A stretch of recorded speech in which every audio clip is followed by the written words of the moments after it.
ការរក្សាសំណង់ស្ថាបត្យកម្មរចនាបថខ្មែរបុរាណជាការរក្សានៅអត្តសញ្ញាណជាតិមួយនៅក្នុងចំណោមអត្តសញ្ញាណជាតិដទៃទៀត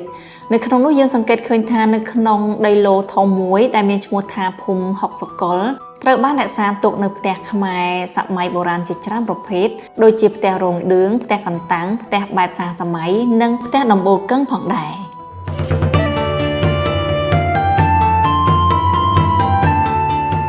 ផ្ទះដំបូលត្រីកោណដែលយើងអាចសម្គាល់ថាជាផ្ទះកឹងឃើញមាននៅលើចម្លាក់លៀននៃប្រាសាទបាយ័ននាសតវត្សទី12ផ្ទះកឹងជារចនាបថផ្ទះបុរាណតាំងពីសម័យអង្គរមកផ្ទះនេះសម្រាប់អ្នកមានបុណ្យស័ក្តិអ្នកមានកិត្តិយសខ្ពង់ខ្ពស់រស់នៅកាលពីសម័យកាលនោះ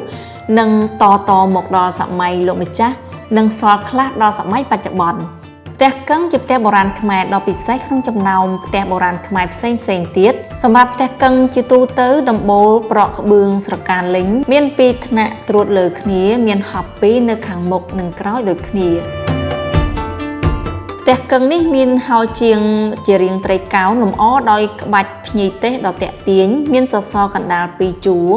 មានល្វែងកណ្ដាលជាគ្រឹះសំខាន់របស់ផ្ទះមានស្លាបជុំវិញជារបៀងសម្រាប់ទ្រដំបូលខាងលើ2ស្រ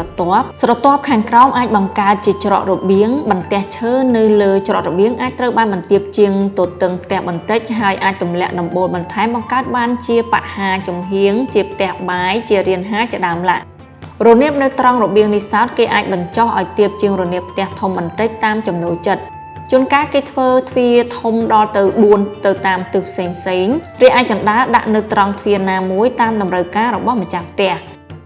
ដែលឡែកបង្អួចមានរាង4ជ្រុងអមដោយក្បាច់ជ្រីខាងលើមានភាពប្រណិតនិងស្រស់ស្អាតដោយក្តីស្រឡាញ់និងដើម្បីរក្សាជាកេរដំណែលសម្រាប់កូនខ្មែរជំនាន់ក្រោយលោកហុកសកលជាស្ថាបត្យករខ្មែរដ៏ល្បីមួយរូបបានទិញផ្ទះកឹងដែលជារចនាបថផ្ទះខ្មែរបុរាណមានអាយុកាល72ទសវត្សរ៍មកហើយនោះហើយបានដាក់ឈ្មោះថាជាផ្ទះក្រឡាញ់ព្រោះដើមកំណើតផ្ទះនេះត្រូវបានសាងសង់នៅមាត់ស្ទឹងស្រុកក្រឡាញ់ដែលស្ថិតនៅព្រំប្រទល់ទឹកដីខេត្តសៀមរាបនិងខេត្តបន្ទាយមានជ័យហើយការយកម្ករក្សាទុកនេះសោតគឺទុកនៅក្នុងភូមិហុកសកលដែលស្ថិតនៅភូមិស្ពានជ្រាវសង្កាត់សៀមរាបខេត្តសៀមរាបផ្ទះខ្មែរគ្រប់រចនាបថទាំងអស់ហាក់បីដូចជារាងកាយរបស់មនុស្សយើងដូច្នោះដែរដំបូលជាក្បាលស្លាបជញ្ជាំងជាដងខ្លួនសមឬមិនសមអាស្រ័យទៅលើការសាងសង់ផ្សំបញ្ចូលគ្នា